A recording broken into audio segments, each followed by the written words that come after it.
오늘은 그치지 않는 은혜가 다합니다라는 제목으로 함께 말씀을 나누도록 하겠습니다.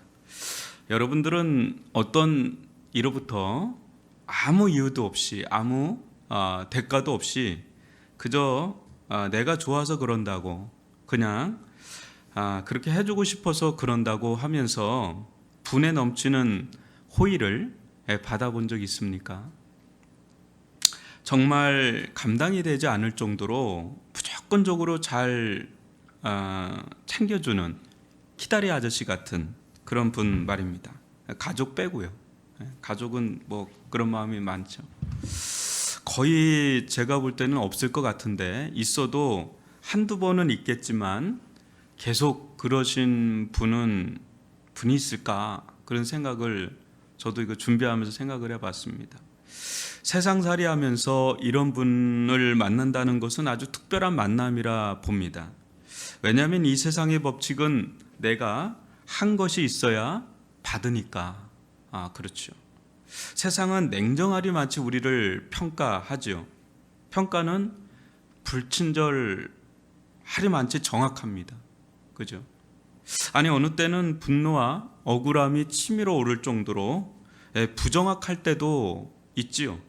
한 것만큼도 주지 않으니까 말입니다. 심지어 얼마 있지도 않은 것까지 홀라당 빼앗아 갈 때도 있으니까 말이죠. 이런 차가운 세상 항복판에서 끊임없이 퍼주고 아낌없이 퍼주고 대놓고 퍼주고 뭐 이런 일을 만난다면 그것은 진짜 사막 가운데 오아시스를 만난 것처럼 생명의 은인 같은 분입니다.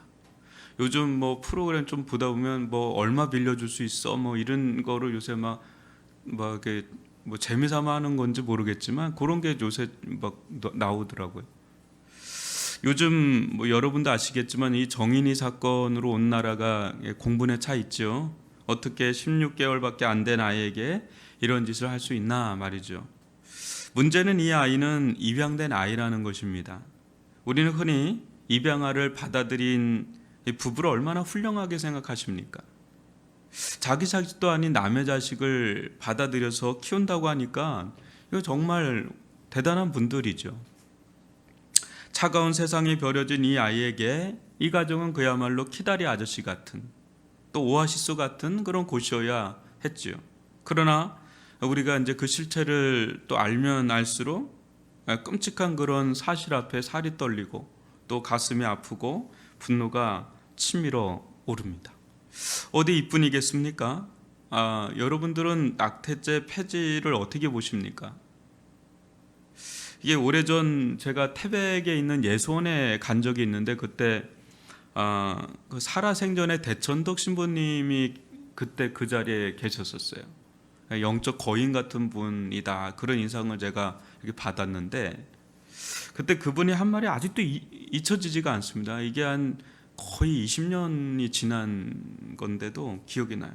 미국 분이시잖아요. 근데 평생을 한국을 사랑하고 섬긴 그런 분이십니다.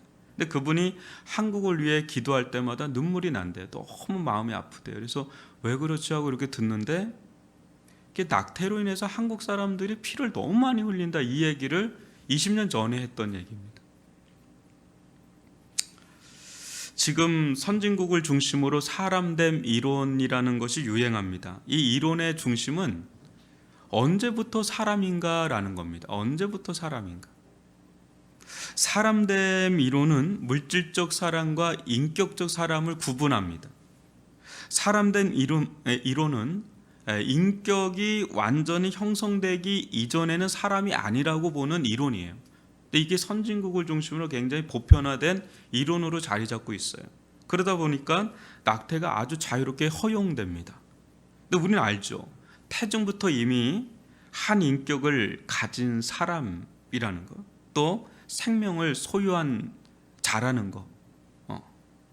이게 낙태가 이제 우리나라도 이제 법적으로 허용이 됐다는 것은 정인이 사건 이상의 살인 행위라는 거예요. 우리 그거 심각하게 그리스도인들 정도만 그걸 받아들이지 세상 사람들은 그걸 심각하게 받아들이지 않습니다.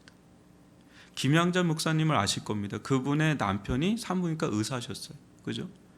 근데 수많은 죄를 짓다고 하는 얘기를 하잖아요. 살인죄예요, 거기. 심각한 겁니다. 생명 경시 현상은 대표적으로 하나님을 떠난 사회에서 일어나는 보편적 현상입니다. 여러분 출애굽기 1장 15절로 17절을 한번 보십시오. 한 절씩 교독해 볼까요? 애굽 왕이 히브리 산파 십부라라는 사람과 부하라는 사람에게 말하여 이르되 너희는 히브리 여인을 위하여 해산을 도울 때에 그 자리를 살펴서 아들이거든 그를 죽이고 딸이거든 살려두라. 그러나 산파들이 하나님을 두려워하여 애굽 왕의 명령을 어기고 남자 아기들을 살린지라. 하나님을 인정하고 두려워하는 이들과 그렇지 않은 이들이 얼마나 이 생명을 다루는 데 있어서 차이가 나는지 이걸 보게 되는 대목이죠. 그렇지만 이 세상에는 이와 같은 암울한 이야기만 난무하는 것은 아닙니다. 엊그제 한 목사님에게 전화가 왔습니다. 자기 교회 한 성도가 선교제 개척교회를 세워달라고 하면서 이 코로나 시국이지 않습니까? 근데 50만 불을 보내왔다는 거예요. 근데 이분이 조건을 내걸기를 절대 자기 이름을 드러내지 말아달라. 또 자기는 지금 이 순간부터 이 돈과 상관이 없는 사람이다. 또 목사님이 알아서 해달라. 이 세 가지 조건을 내걸고 이제 보내온 거예요. 근데 그 목사님이 이제 고민이 된 겁니다. 갑자기 너무 큰 돈이 들어오니까. 그래서 이제 전화를 저에게 하셔서 이제 얘기를 하는데 자기 이제 마음의 무거움이 이분의 형편을 자기가 너무 잘 안다는 거죠. 그리 넉넉한 형편이 아니래요. 그래도 뭐 어느 정도 사는 분이긴 한데 이럴 정도의 형편은 아니라는 거죠. 그리고 코로나19 가운데 하시는 사업이 언제 어떻게 될지 모르는 상황인데 선뜻 헌신하는 걸 보고 너무 뜻밖의 일이라 누구에게 말도 못하는 겁니다. 지금 왜냐하면 목사님은 알라고 그러니까. 그래서 이제 전화를 했다고 합니다. 우리나라도 우리나라지만 여러분 정말 제3세계 특히 그 빈민가를 가보면 이거는 참혹하게 이름 말할 수가 없습니다. 여러분 인도라든지 어디 아프리카 그 빈민가를 한번 가보신 적 있습니까? 그거는 그야말로 진짜 생지옥이 그런 지옥이 없습니다. 거기서 온갖 윤리도덕적인 죄까지 다 일어나요. 목사님과 대화하면서 이런 얘기했어요. 목사님, 우리 목회자보다 더 깨어있는 귀한 성도들이 얼마나 많은지 모릅니다. 부끄러울 때가 한두 번이 아닙니다. 우리 교회도 그래요. 우리 교회도 정말 이런 분들이 많아요. 근데 보이지 않게 보이는 분들도 있겠지만 은밀하게 섬기시는 분들이 꽤나 많습니다. 각박한 이 시대에 지구촌 어디선가는 이름도 없고 빛도 없는 이 보아스와 룻을 기다리는 손길들이 참 많습니다. 오늘 다시 한번 이 보아스와 룻의 이야기를 한번 살펴보겠습니다. 14절로 16절인데요. 한 절씩 교독해 보겠습니다. 식사할 때 보아스가 룻에게 이르되 이리로 와서 떡을 먹으며 내 떡 조각을 초에 찍으라 하므로 룻이 곡식 빼는 자 곁에 앉으니 그가 볶은 곡식을 주매 룻이 배불리 먹고 남았더라. 룻이 이삭을 주우러 일어날 때 보아스가 자기 소년들에게 명령하여 이르되 그에게 곡식단 사이에서 죽게 하고 책망하지 말며 또 그를 위하여 곡식 다발에서 조금씩 뽑아버려서 그에게 죽게 하고 꾸짖지 말라 하니라. 여러분 이 대목 어떻게 보십니까? 보아스는 점점 그 시대 간습이 있잖아요. 어떤 문화가 있잖아요. 그걸 뛰어넘는 아주 대담하고 파격적인 행보를 보여줘요. 계속. 첫째로 이삭이나 죽는 여인이잖아요. 근데 그 여인을 불러서 자기의 일꾼들과 함께 먹도록 해요. 이거는 없는 일입니다. 있을 수가 없는 일이에요. 그때 당시로. 근데 그것도 그냥 먹이는 정도가 아니잖아요. 배불리 먹고도 남을 정도로 준다는 것은 있을 수 없는 자비의 행동이라는 거죠. 엄청나. 둘째는 더 대단합니다. 뭐죠? 곡식 단 사이에서 죽게 하는 행위. 이거는 보통의 이삭 죽기에 해당하지 않는 행위죠. 여러분 보통의 이삭 죽기는 뭡니까? 곡식을 다 따고 난 뒤에서 이제 찌끄러기들을 그냥 그 하나씩 줍는 거예요. 그거는 그게 이삭 죽기예요. 그게. 근데 곡식과 곡식 단 사이에서 죽게 한다는 건 뭡니까? 거의 그냥 곡식을 따는 것과 진배 없는 그런 행위라는 거예요. 그걸 허용을 해주는 거예요. 이 보아스라는 사람. 이거는 너무 파격적이죠. 근데 세 번째는 더 파격적입니다. 더 대단합니다. 뭡니까? 뭐예요? 곡식을 따면서 고의적으로 좀 자꾸 떨어뜨리라는 거예요. 이거는 그냥 거저 주는 것과 같은 거, 그냥 거저 주는. 근데 거저 주면 또 이게 이제 말이 나가니까, 그럼 말이 나가잖아요. 그러니까 그냥 이게 떨어뜨리게 이렇게 하는 거예요.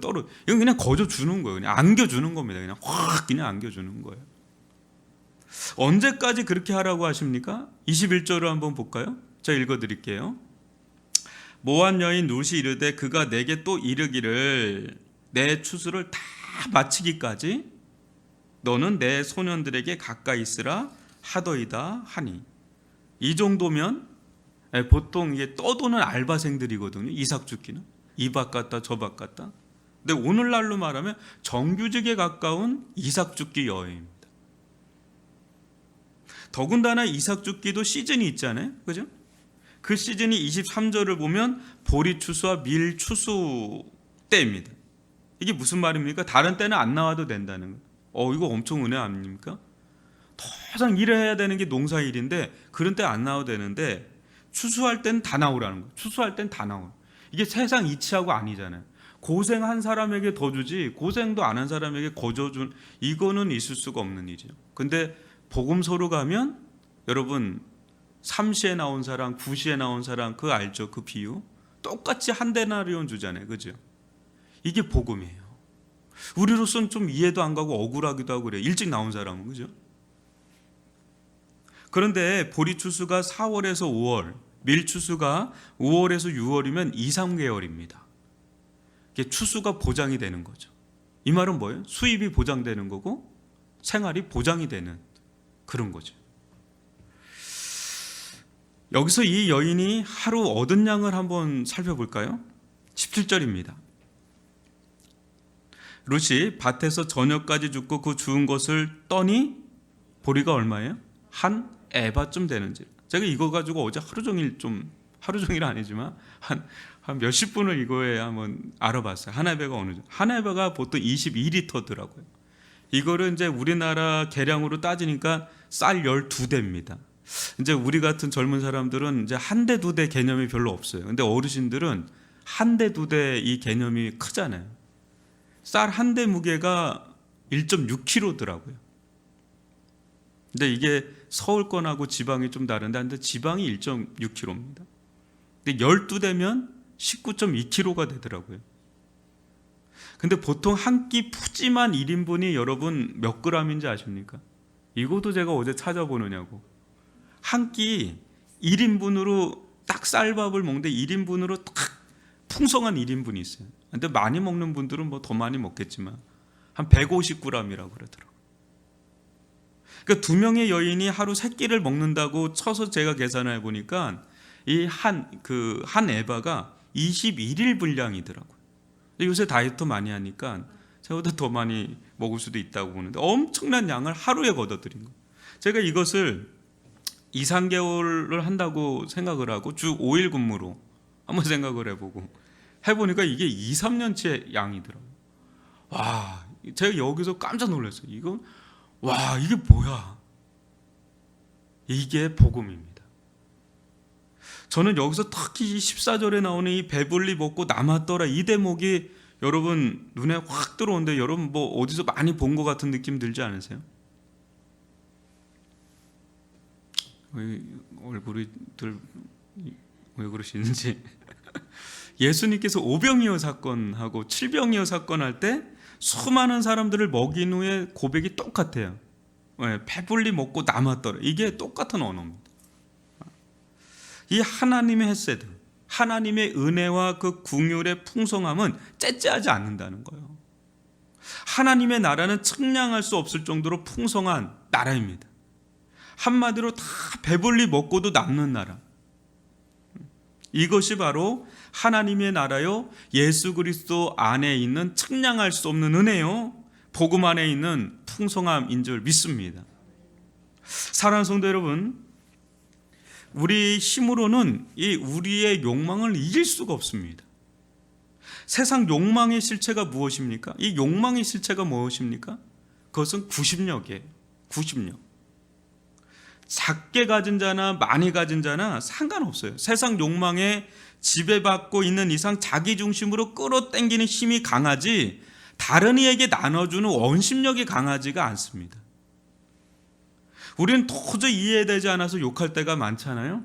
살다 보면 아니 저 정도면 그만해도 될 텐데 왜 저렇게까지 사람이 독하게 다른 사람들 거를 그렇게 악재까지 빼앗아 가나. 저 정도면 자기 거 충분히 누리고도 남는 사람인데 권력이면 권력, 부면 부 막 이런데 뭐 도저히 이해가 되지 않는 사람들이 있어요. 그죠? 이렇게 뉴스를 보거나 세상을 뭐 보면 또 내 주변에서도 그런 걸 볼 때가 있지 않습니까? 근데요, 이 욕망의 힘이 커지면 커질수록 이 구심력 또한 커지는 법이에요. 그러니까 있는 사람이 더 해요, 이게. 이 구심력이 더 커져요. 이거 못 이깁니다, 이거. 얼마나 강력한 건데요. 그러다가 복음을 경험한 자는 달라져요. 뭐 우리도 뭐 여러분 삭개오가 대표적으로 그런 자 아닙니까? 그도 우리와 다를 바 없이 뭐 어떻게 보면 더 악바리처럼 아주 뭐 동족의 피를 빨아먹었던 세리 중에 세리가 삭개오 아닙니까? 그러다 예수님을 인격적으로 만난 겁니다. 어느 날 예수님을 통해서 하나님을 깊이 만납니다. 예수님을 통해 측량할 수 없는 하나님의 나라의 부요함에 눈을 뜹니다. 복음을 경험하고 복음을 누리는 거죠.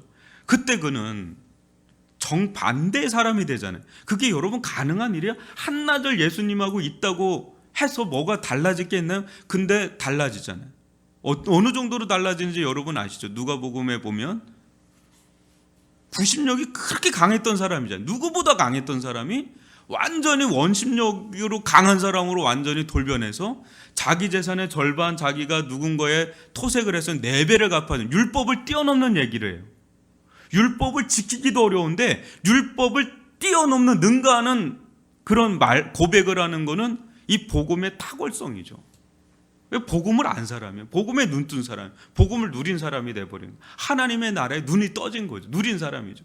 그러니까 이게 구심력을 탈피하고 원심력으로 남은 사람에게 나눠주는 그런 사람이 되는 거죠. 여러분 보아스라고 뭐 태어날 때부터 이런 사람, 태어날 때부터 막 이런 사람으로 태어났을까요? 전 그렇게 보지 않습니다. 그 스스로의 힘으로 이렇게 한 거라고 보시나요? 전 그렇게 보지 않습니다. 그도 우리와 같이 왜 세상적인 욕망이 없겠어요? 그라고. 자기중심적으로 더 얻고자 한다면 한없이 얻을 수 있는 그런 포지션에 있는 아주 유력한 사람입니다. 권세와 재력에 있어서.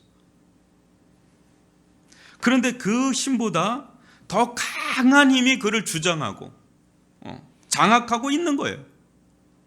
이건 자기의 힘을 능가하는 어떤 뭔가가 자기 속에서 주장되고 있는 거죠. 그 마음에 하나님의 헤세드가 들어와서 지배하고 있는 거, 주장하고 있는 거죠. 그때 그는 다른 삶을 살게 되는 겁니다. 무시해도 좋은 이름 모를 이방 여인을 위해서 아낌없이 다함 없이 할 수만 있다면 다 주고픈 그런 궁율의 사람, 자비의 사람, 헤세드의 사람이 되게 한 중심이 뭐예요? 하나님의 헤세드를 자기가 경험하는 거죠. 그게 이 구심력 강한 우리 인간의 욕망을 탈피하고 원심력적인 삶을 살아갈 수 있는 사람으로 변하게 하는 힘이라는 거죠. 하나님의 은혜가 룻에게 임할 때 그녀는 어떤 사람이 되었습니까? 그녀라고 뭐 대단한 사람이었겠어요? 평범한 이방 여인이 있겠죠. 우상 숭배하고 살던. 근데 하나님의 헤세드가 그 여인 안에 들어온 거예요. 하나님의 은혜가 보아스에게 임할 때 그는 어떤 사람이 되었습니까? 타고나면서 그렇게 된 게 아니라 하나님의 헤세드가 그 안에 들어왔을 때 그 은혜는 한 사람 안에 존재의 풍성함을 가져다 줍니다. 가진 게 없어도 넉넉한 사람이 됩니다. 마음이 풍요로워지니까 세상을 이길 힘이 생기는 거죠. 여러분 은혜 받을 때 사람 달라요. 여러분 경험하셨잖아요. 내가 은혜 받을 때 내가 어떤 사람이 되었는지 아시잖아요. 그죠? 이게 은혜력은 세상의 욕망의 힘보다 더 강력한 겁니다. 제 힘보다 더 강력한 게 하나님의 은혜의 힘인 줄 믿습니다. 초대교회 성도들도 하나님의 다함 없는 은혜가 임하자 마음이 한없이 넓어지는 거예요. 어떻게 보면 초월한다고 그럴까요? 어떻게 그런 삶을 살 수가 있어요? 인간은 그런 삶을 살 수가 없어요. 제 말은 인간은 그런 삶을 살 수가 없어요. 근데 은혜가 나를 주장하는 거예요. 소망하는 것도 돼. 세상의 것에 더 이상 연연하지 않아도 될 정도의 자유가 임하잖아요. 은혜가 임할 때. 이것이 그들에게 주어지는 어떤 새로운 기쁨이고 즐거움이고 그게 삶을 살아간 능력이 돼버리잖아요. 초대교회 성도들. 그게 초대교회뿐인가요? 오늘날도 그런 분들이 있어요. 오늘날도 많아요, 정말. 아주 신실한 하나님의 사람들 보면 다르죠. 그토록 질척질척거리던 이 세상 욕망으로부터 자유로워지니까 진정 무엇을 하는 것이 중요한지도 깨닫는 거죠. 또 그렇게 할 수 있는 힘과 용기도 생겨요. 여러분 발발발발 떱니다. 있는 분들이요, 믿음 없잖아요, 은혜 없잖아요. 작은 것도 발발발발 떨어요. 근데 없는 사람인데 아낌없이 내버려요. 두랩돈 내던지듯이 향후 옥합 깨뜨리듯이. 이게 사람의 힘으로 되는 건가요? 아니에요. 그런 힘과 용기를 가져다 주는 건 뭐예요? 하나님의 은혜가 그 여인을, 그 사람을 주장하고 지배하니까. 완전 다른 삶, 다른 세계로 눈을 떠서 다른 세계로 들어가는 거죠. 이게 복음입니다. 이게 복음이에요. 이게 예수 안에 있는 은혜입니다. 여러분, 보아스와 룻이 딱 이런 계통의 사람이죠. 영적으로 눈과 귀가 열리면 서로 알아보잖아요. 그죠? 저 사람 트였구나. 저 사람 트였구나. 서로 통해 말하지 않아도 딱 보면 저 사람 그 사람이구나. 보아스에게 은혜를 입자 룻을 또 어떻게 행동하는지를 한번 보실까요? 여러분, 나 몰라라 하면서 자기만 챙기나요? 한번 보여. 전혀 안 그래요. 18절 20절을 한 절씩 교독해 보겠습니다. 그것을 가지고 도망가는 게 아니라 성읍에 들어가서 누구에게 가요? 시어머니에게 그 주운 것을 보이고 그가 배불리 먹고 남긴 것을 내어서 시어머니에게 드리매 시어머니가 그에게 이르되 오늘 어디서 주었느냐 어디서 일을 하였느냐 너를 본 자에게 복이 있기를 원하노라 하니 룻이 누구에게서 일했는지를 시어머니에게 알게 하여 이르되 오늘 일하게 한 사람의 이름은 보아스니이다 하는지라 물을 자 중에 하나이니다 하니라. 나오미가 자기 며느리에게 이르되 그가 여호와로부터 복받기를 원하노라. 그가 살아있는 자와 죽은 자에게 은혜 베푸기를 그치지 아니하도다 하고 나오미가 또 그에게 이르되 그 사람은 우리와 가까우니 우리 기업을 물을 자 중에 하나이니라 하니라. 이 제비가 물어다 준 씨처럼 룻이 물어다 준 이 보아스의 씨가 이제 나오미에게 이제 심겨지고 있는 그런 장면이에요. 서서히 하나님의 은혜의 윤곽이 드러나고 있는 그런 장면입니다. 이때 나오미의 고백이 참 의미심장한데 20절에 그가 여호와로부터 복받기를 원하노라. 그가 살아있는 자와 죽은 자에게 뭐라고요? 은혜 베풀기를 어떻게 한다고요? 그치지 아니하는도다. 이게 참 놀라운 고백이지 않습니까?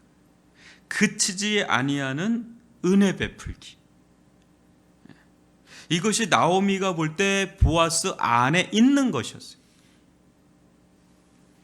아울러 이 그치지 아니하는 이 다음 없는 은혜의 출처가 누구겠어요? 하나님이 아니고 누구겠습니까? 보아스라고 자기 안에서 이게 계속 나오겠어요? 위로부터 부어지는 은혜가 끊임이 없으니까 끊임없이 내보내는 거죠.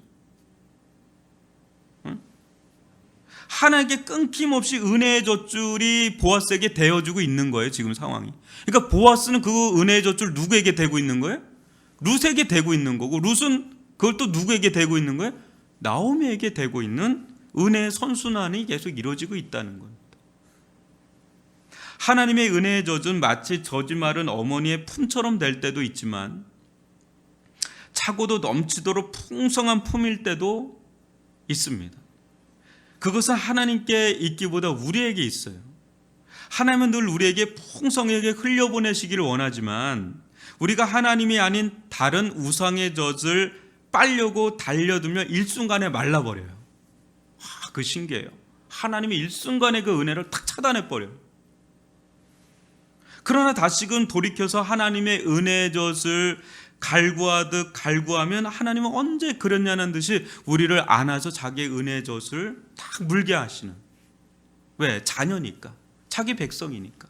나오미가 아무리 이방 우상을 따라가고 이방 땅으로 가도 그녀가 돌이키니까 언제 그랬냐는 듯이 그녀를 지금 감싸서 지금 회복시키고 있는, 자기 젖을 탁 물리게 만든. 하나님의 품처럼 우리에게 만족과 참된 안식을 주는 품이 없습니다. 여러분, 하나님의 품에 깊이 깃들 수 있기를 주님의 이름으로 축원합니다. 여러분, 다윗은 고백합니다. 시편 131편 2절로 3절을 교독으로 읽어볼까요? 실로 내가 내 영혼으로 고요하고 평온하게 하기를 젖된 아이가 그의 어머니 품에 있음 같게 하였나니 내 영혼이 젖된 아이와 같도다. 이스라엘아, 지금부터 영원까지 여호와를 바랄지어다. 이 하나님의 품 안에서 젖을 뗀 아이와 같은, 이게 최고의 은혜입니다. 이게 인생이 누릴 수 있는 최고의 은혜입니다. 사랑하는 성도 여러분, 보아스는 하나님의 어떤 성품과 그분의 행하심을 잘 대변해주고 있는 인물이에요. 룻 또한 하나님을 깊이 만나고 난 뒤에 하나님의 그 아름다운 성품, 하나님의 그 역사하시는 그 손길을 아주 잘 보여주고 있는. 여러분, 룻기 전체 하나님이 직접적으로 나선 장면이 없다 그랬죠? 근데 우리는 하나님이 살아계심을 룻기를 통해서 너무 역력하게 볼 수 있죠. 누굴 통해서요? 보아스를 통해서, 룻을 통해서 그걸 보게 되죠. 이 두 사람 속에서 이 나오미라고 하는 이 한 가련한 이 여인, 이름은 나오미나 인생은 마라와 같은 여인, 쓴 인생 같은 여인, 열심히 산다고 살았지만 결국 텅 빈 인생으로 돌아올 수밖에 없었던 인생 파산자와 같은 이 여인. 근데 여러분 어때요? 지금 보아스와 룻 사이에서 이 나오미가 점점 그치지 아니하는 하나님의 은혜 속에서 영육간에 마치 심폐소생들이 들어간 것 같이 막 이게 살아나고 있는 느낌을 여러분 조금 감지를 하십니까? 근데 이게 점점 드러나요. 이제 4장까지 가면 이거 확 드러나 버리는 엄청난 하나님의 헷세대의 역사가 지금 보아스를 통해서 룻을 통해서 누구에게 들어가냐면 나오미에게 계속 들어가고 있는 그 길목에 오늘 이 장면이 나와 있는 겁니다. 오늘날 이 흉년과 같은 이 시대 우리의 소망은 어디 있을까요? 여러분, 소망을 어디에 두십니까? 오직 그 긍휼하심과 은혜가 끊어지지 아니하시는 그 하나님, 그치지 아니하시는 하나님, 영원토록 다함이 없고 그치지 아니하시는 그 하나님, 그 하나님께 우리의 소망이 있으면 믿습니다. 여러분, 하나님은요 우리에게 은혜의 젖줄을 탁 대고 그냥 찔끔찔끔 주시는 분도 아니고 먹고도 남을 정도로 주시는데 한 번 되는 게 아니라 그치지 않을 정도, 다함이 없이 계속 누구야 내가 너를 사랑한다, 내가 너와 함께한다, 내가 너에게 은혜 베풀기를 원하노라 하면서 계속 그냥 영적으로 육적으로 계속 베풀어 주시는 그런 하나님이시라는 거예요. 그 은혜를 누릴 수 있기를 주님의 이름으로 축원합니다. 그 은혜 안에 푹 잠기게 되면 어때요? 구심력 강한 우리들도 저도 그렇고 여러분들도 이게 내 힘으로 되지 않잖아요. 나도 보아스처럼 살고 싶고 룻처럼 살고 싶은데 이게 내 힘대로 안 되거든요. 근데 은혜에 푹 잠기게 되면 이 구심력이 죽어요. 내 중심적인 자, 이 세상 욕망에 쩌든 내 자아가 죽어요. 그리스도의 은혜 안에서 죽는 거죠. 그러면서 어떤 자가 돼요? 진짜 원심력이 강한 자가 돼요. 이게 내가 그렇게 해서 하는 게 아니라 내 속에 은혜가 나를 주장하니까 그 다른 사람들이 보이기 시작하고 하나님이 보이기 시작하고 이제 내 것을 나눠주기 시작하는데, 여러분 그거 아세요? 나눠주는데 마르지가 않아요. 나눠주는데 마르지가 않는 거예요. 내 거 하는데 어느 순간에 여러분 하나님 목숨 걷어가면요 그냥 아무것도 없어요. 손을 딱 놓고 가야 돼요. 내 거 하면 될 것 같은데 안 그래요. 근데 이게 나눠주는데 부어줘. 나눠주는데 부어줘. 왜? 아, 이 사람에게는 부어줘도 되는구나. 왜? 하나님의 뜻대로 그걸 흘려보내니까. 은혜 유통자가 되니까. 그러니까 아낌없이 그침없이 그냥 흘려보내. 그때 가장 가치 있는 데 들어가잖아요. 가치 있는 데. 여러분, 이왕 쓸 거면 가장 가치 있는 하나님의 나라를 위해서 쓰는 게 가장 가치 있는 거예요. 영원한 가치잖아요. 이게 진짜 지혜입니다. 이게 진짜 지혜. 그런 은혜를 누릴 수 있기를 바라고요. 은혜의 발전소를 풀가동하십시오. 그러면 그게 상쇄되거나 뭐 메마를 그렇지 않아요. 더 부어줘, 더 부어줘. 그게 더 그냥 원동력이 돼서 더 이게 흘러가고. 이게 복음의 법칙이에요. 세상의 법칙을 능가하는 믿음의 법칙, 복음의 법칙. 그 속으로 들어갈 수 있기를 주님의 이름으로 축원합니다. 그래서 이 시대 저나 우리 모두 좀 파격적인 행보를 하는, 야, 이게 가능한 일이냐? 아, 이게 어떻게 가능한 일이지? 할 수 있는 그 믿음의 아주 파격적인 행보. 이 복음은 파격적인 행보예요. 아주 진동시켜버리는 거죠. 근데 이게 살려요. 심폐소생을 한다. 죽은 자를 살리는 능력이 복음 안에 있는 줄 믿습니다. 이것이 우리가 이 보아스를 통해서, 룻을 통해서 그 안에 있는 하나님의 측량할 수 없는 은혜의 보고를 보는 것이죠. 그것이 이 사사시대에, 이 흉년의 때에 하나님이 베푸시는 은혜의 보고라는 걸 본다면 그 다음 없는 은혜가 오늘 이 시대 코로나 속에 살고 있는 우리들에게도 주 예수 그리스도 안에서 한량없이 우리들 가운데 주어지게 될 줄 믿습니다. 이 복음에 눈 뜨고 믿음에 눈 뜨고 하나님 나라에 눈 떠서 정말 이 세상의 법칙이 아니라 하나님 나라의 법칙을 따라서, 믿음의 법칙을 따라서 승리하는, 또 풍성한 은혜를 누리는 저와 여러분이 되기를 주님의 이름으로 축원합니다. 여러분, 계속해서 우리들 가운데 이 룻기 말씀을 통해 주시는 은혜가 참 있죠. 여러분, 오늘 말씀 가지고 기도하면서 나가겠습니다. 다른 것보다 많이 묵상을 할 수 있는, 묵상을 했으면 좋을 말씀이 그치지 아니하는지를, 저는 거기에 좀 은혜가 됐거든요. 다 배불리 먹고도 남는 거예요. 이게 그치지 않았다는 게 너무 은혜가 됩니다. 하나님의 마음이 그런 거죠. 그래서 그걸 좀 묵상하면서 우리의 오늘 하루, 또 우리 가정, 또 우리 생업의 현장, 우리 자녀들, 이 나라 민족을 위해서, 교회를 위해서 기도하다가